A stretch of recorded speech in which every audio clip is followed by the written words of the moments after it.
If it's an animal that's moving around, then I think the first choice an amateur should select is the speed with which he thinks he can freeze.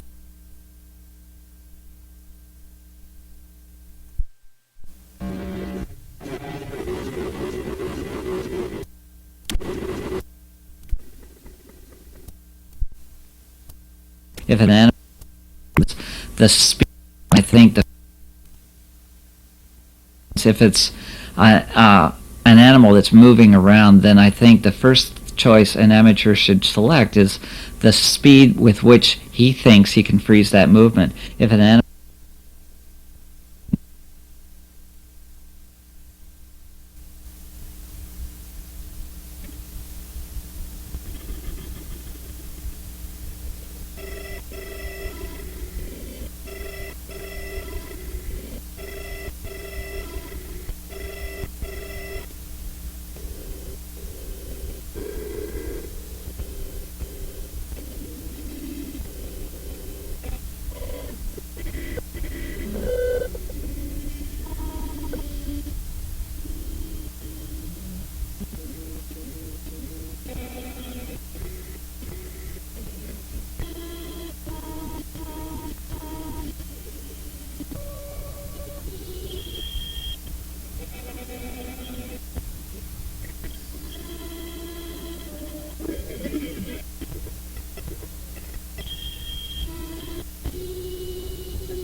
back to the main roadway.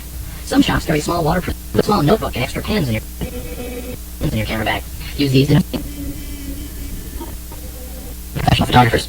Some of these items will help you. Photographers often venture on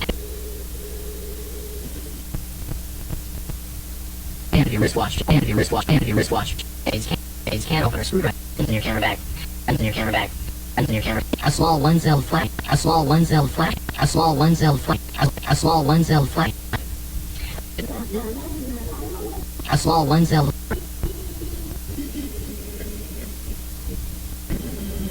For night shots, finding long utility pocket knife is one of the most important in your camera bag. Use these to note names, addresses, exposure settings, and full punch. The compass often comes in handy for a small notebook and extra pens. The utility pocket knife is one of the most important accessories. And prints. A pen that writes on full punch. Use these to note names. In your flashlight should always be in your put small notebook and extra photo accessories. Keep a small.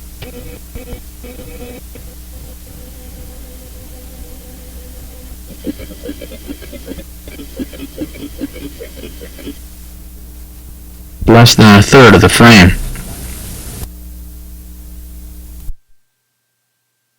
Notebook and extra photo accessories. Keep a small.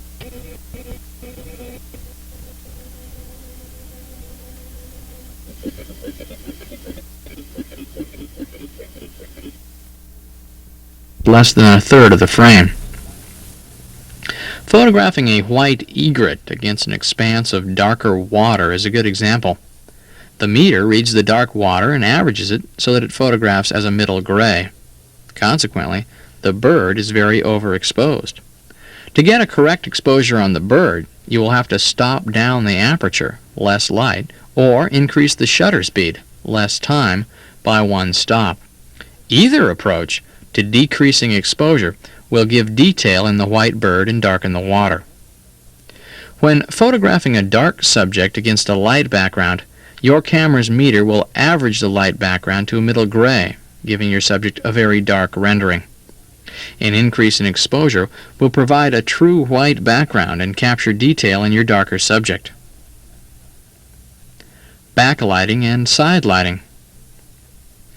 Backlit and side-lit subjects usually present a high contrast with their backgrounds, but this is compounded by the direction of the light source. Light coming from behind a subject will decrease your meter's recommended exposure, resulting in an underexposed image. You will have to increase exposure by 1 or 2 stops to correctly expose the image. Bright conditions. If you follow your camera's recommendations for exposure when shooting in sunny conditions in snow, on open water, or on a beach, you'll get muddy gray slides.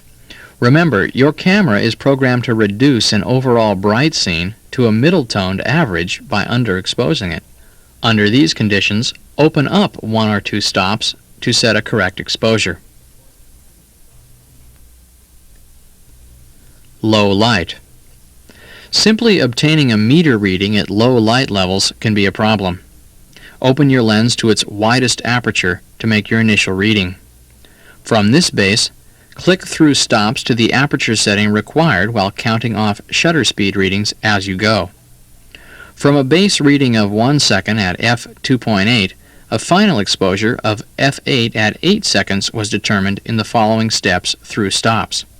1 second at f2.8, 2 seconds at f4, 4 seconds at f5.6, and finally 8 seconds at f8. The course continues on tape 2.